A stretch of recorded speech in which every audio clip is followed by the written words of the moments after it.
সবাই মিলে সমাজ চলে আন্দোলন ইনকিলাব ইনকিলাব জিন্দাবাদ সমাজ চলে আন্দোলন ইনকিলাব ইনকিলাব জিন্দাবাদ স্বাস্থ্য দপ্তরের শূন্যপদগুলো অবিলম্বে পূরণ করতে হবে স্বাস্থ্য দপ্তরের হাল বিরাতে শূন্যপদগুলো অবিলম্বে পূরণ করতে হবে দপ্তরের শূন্যপদগুলো অবিলম্বে পূরণ করতে হবে ভাঙ্গা শিক্ষা ব্যবস্থার হাল বিরাতে সরকারকে প্রয়োজনীয় পদক্ষেপ গ্রহণ করতে হবে স্বাস্থ্য ব্যবস্থার হাল বিরাতে রাজ্য সরকারকে অবিলম্বে শূন্যপদগুলি পূরণ করতে হবে স্বাস্থ্য ব্যবস্থার হাল বিরাতে শূন্যপদগুলো অবিলম্বে পূরণ করতে হবে সরকারকে ডাক্তারের বিরুদ্ধে অবিলম্বে পদক্ষেপ গ্রহণ করতে হবে রাজ্য সরকারকে ব্যবস্থা গ্রহণ করতে হবে নরমের হাল বিরাতে রাজ্য সরকারকে ব্যবস্থা গ্রহণ করতে হবে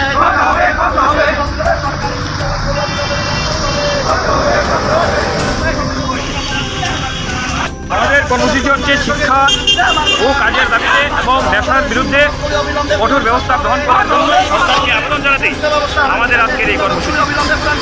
মূলত ছাত্র সংগঠন, দুটি ছাত্র সংগঠন এসএফআই এবং টিএসইউ, তাছাড়া দুটি বামপন্থী যুব সংগঠন ইউআইএফ এবং টিআইএফ, আমরা যৌথভাবে আজকে এই কর্মসূচি সংগঠিত করছি। আমরা দেখছি ইদানিংকালে সরকার 2018 সালে বিজেপি সরকার প্রতিষ্ঠিত হওয়ার পর রাজ্যের বহু স্কুল বন্ধ করার সিদ্ধান্ত নিয়েছে। তার বিরুদ্ধে আমাদের প্রতিবাদ। আমরা চাইছি কোনো অজুহাতে রাজ্যের কোনো বিদ্যালয় বন্ধ করা চলবে না।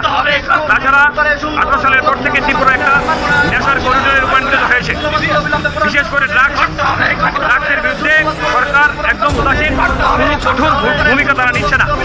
আমরা চাইছি সরকার ড্রাগসের বিরুদ্ধে কঠোর ভূমিকা নিক, নইলে আগামী প্রজন্মের ড্রাগসের নেশার কারণে এইচআইভি পজিটিভ এসব রোগে আক্রান্ত হয়ে ধ্বংসের দিকে যাচ্ছে।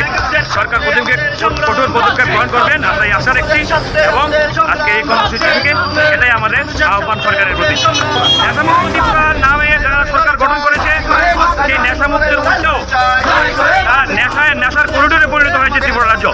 আমাদের তেরেমুলা মহকুমাও তার থেকে ব্যতিক্রম নয়। এখানেও বহু জায়গায় স্কুল কলেজে নেশার আখড়ায় পরিণত হয়েছে। গত কিছুদিন পূর্বে আমরা হাসিয়ামঙ্গল বাজারে গিয়েছিলাম, একটা সরকারি তেলেমুলা সরকারি ডিগ্রি কলেজ। এখানেও আমরা গিয়ে শুনতে পাই স্কুলের কলেজের ভিতরেও ড্রাগসের নেশা করা হয় ছাত্র যুবদের মাধ্যমে। এখানে এইসব যাতে বন্ধ হয় তার জন্য আমাদের আজকের এই দাবি।